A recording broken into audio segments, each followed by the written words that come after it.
democracy isn't just something that you practice every 4 years at the voting booth. You know, it takes work. Like, democracy is hard.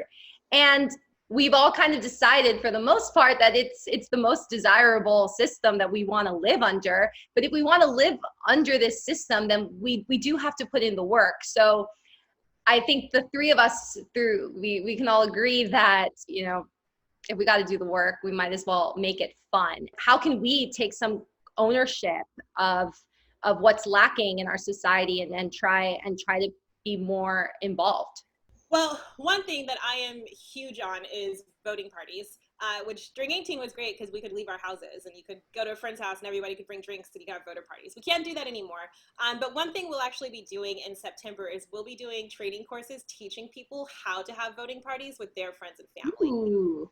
Voting parties, first of all, it has the word party in it, so we already love it. But one of the things that I actually studies have shown, not that anybody cares about studies, but that's really interesting about voting parties is they actually do help people vote. So you may not know this, but back in the day when the real founding fathers were around, whenever white men who owned land, who were the only ones who could vote, went to vote, there were bands playing, the political parties had bourbon and whiskey. It was a whole thing. And so people would go, they would vote, and then they'd stay outside and they'd hang out and they'd drink and they'd listen to the band. And voting felt like a party and it was fun. So of course we had very high turnout.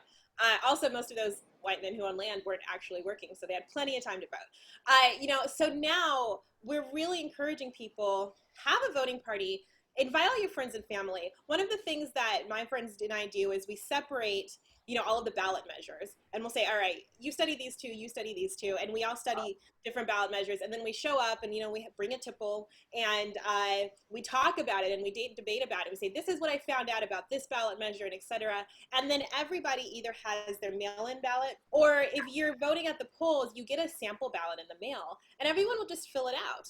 And, it makes it so much more approachable, so much more fun. We're going to have little like signage that you can have at your voting parties, and like invite templates and all sorts of things, because if you make it fun and approachable and you get all your friends and family on, then you all talk about it, then at the end of the party your ballot's already filled out, and it makes it so much more likely that you're all going to actually turn in your ballot or go to the polling place and actually vote. Yeah, and also it's so confusing. I have so many friends who call me, whenever there's an election, they're like, "What do I fill out for this?" And even I'm like, "I don't know. I want to talk about it too." I'm definitely going to take you up on that voting party. I'm actually really excited. Any excuse for some wine and politics. Exactly. Just because we don't talk over screens doesn't mean we shouldn't all have wine in a room with other people.